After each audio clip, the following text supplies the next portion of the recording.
Philosophy related কথা। তো যদি কারো ইন্টারেস্ট না থাকে ইউ ক্যান স্কিপ ইট।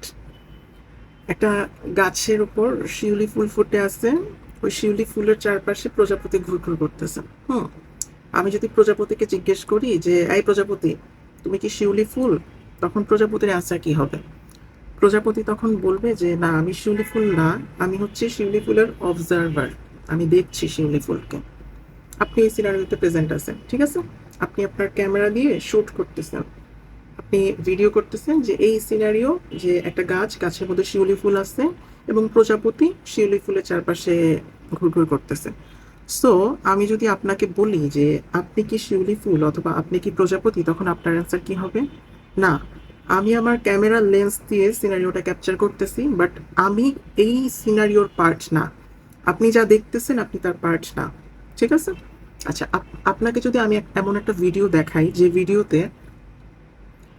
ভিডিওতে দেখতেছেন যে একটা ক্যামেরা দিয়ে একটা মানুষ একটা সিন শুট করতেছে, যে সিনের ভিতরে একটা প্রজাপতি একটা শিউলি ফুলের উপর বসে আছে। তখন আমি যদি বলি যে এই সিনের মধ্যে আপনি যেই ক্যামেরাটা দেখতেছেন, যে সিনের মধ্যে দেখতেছেন এই ক্যামেরা দিয়ে রেকর্ড করতেছে একটা মানুষ এই সিনারিও, আপনি আপনি যেই যেই ক্যামেরাটা সিনের মধ্যে দেখতেছেন ওই ক্যামেরাটা দিয়ে কি এই সিন রেকর্ড করা হয়েছে, নাকি এই সিনটা অন্য আরেকটা ক্যামেরা দিয়ে রেকর্ড করা হয়েছে? তখন আপনি কি বলবেন? নিশ্চয়ই থার্ড আরেকটা ক্যামেরা দিয়ে সিনটা রেকর্ড করা হয়েছে, যার কারণে আমি দেখতে পারতেছি। যদি এই সিনের ভিতরে থাকা আর ক্যামেরা দিয়ে রেকর্ড করা হইতো এই ক্যামেরাটা, তখন আমি সিনের ভিতরে দেখতাম না, ঠিক আছে? সিম্পল কথা।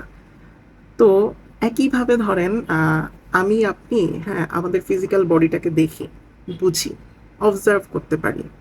সো আমরা আমাদের ফিজিক্যাল বডি না। যেটা আমরা অবজার্ভ করতে পারতেছি, যেটা সিনের মধ্যে আমরা দেখতেছি, সেটা আমরা না, ঠিক আছে? আমরা আমাদের চিন্তাও অবজার্ভ করতে পারি। আমি এখন কি চিন্তা করতেছি, ইভেন আরেকটা মানুষ কি চিন্তা করতেছে, কোনো কোনো ক্ষেত্রে আমরা কিন্তু ওটাও প্রেডিক্ট করতে পারি, ঠিক আছে? তো আমরা আমাদের চিন্তা, আমাদের ভেতরের থটও কিন্তু প্রেডিক্ট করতে পারি। আমরা আমাদের ভেতরের থটও না। ইভেন আপনি যে আপনার ভেতরে থট প্রেডিক্ট করতে পারতেছেন, আপনি তাহলে কি? আপনি আপনার থটের অবজারভার, ঠিক আছে? সবচেয়ে মজার পার্ট হচ্ছে এখন আপনি বুঝে ফেলছেন আপনি আপনার থটের অবজারভার। এখানে কাহিনীটা কিন্তু ওই রকম হয়েছে যে আপনি দেখতেছেন, আপনি আপনার একটা ভিডিওতে দেখতেছেন, ভিডিও সিনের মধ্যে দেখতেছেন, একটা ক্যামেরা দিয়ে একটা সিন শুট হচ্ছে। তার মানে আপনি বুঝে গেছেন অ্যাটলিস্ট ওই ক্যামেরা দিয়ে এই ভিডিওটা শুট হয় নাই। ওই ক্যামেরা দিয়ে এই ভিডিও শুট হইলে এই সিনের মধ্যে আপনি ওই ক্যামেরা দেখতেন না। সেকেন্ড কোনো অবজারভার, সেকেন্ড কোনো ক্যামেরার লেন্স দিয়ে ফার্স্ট ক্যামেরার লেন্সকে শুট করা হয়েছে।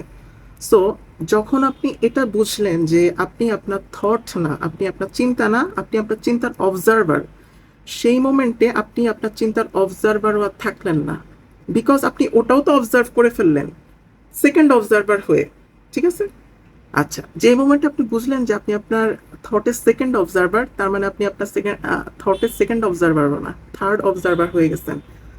তো এটা একটা লুপ। এভাবে যেতে যেতে ইনফিনিটি, আপনি আসলে জানেন না আপনি কে। We don't know who we are, still we are finding, ঠিক আছে? তো মানে মানুষ অনেক সময় মনে করে না যে আমার থটই তো আমি, আমি যা চিন্তা করি এটাই আসলে আমি না। You are a part of that process, but you are not. You are the part of the scene, but সিনটা শুট কে করলো? আপনার ক্যামেরার লেন্সটা কোথায় আসলে? এটা এটা আসলে খুবই কমপ্লিকেটেড একটা জিনিস। এটা মানে জিনিসটা শেয়ার করার কারণ হচ্ছে যে যাতে নিজেকে হিট করে কথাগুলা। একটা কথা মানুষ যখন বলে তখন সবার আগে নিজেকে হিট করে। আপনার আপনার হার্টকে যদি কোনো কিছু টাচ না করতে পারে, আরেকজন সেটা কিভাবে বুঝবে, ঠিক আছে? সো মানে জিনিসটা অনেক ইন্টারেস্টিং লাগলো, এই কারণে মানে শেয়ার করলাম সবাইকে। Thank you.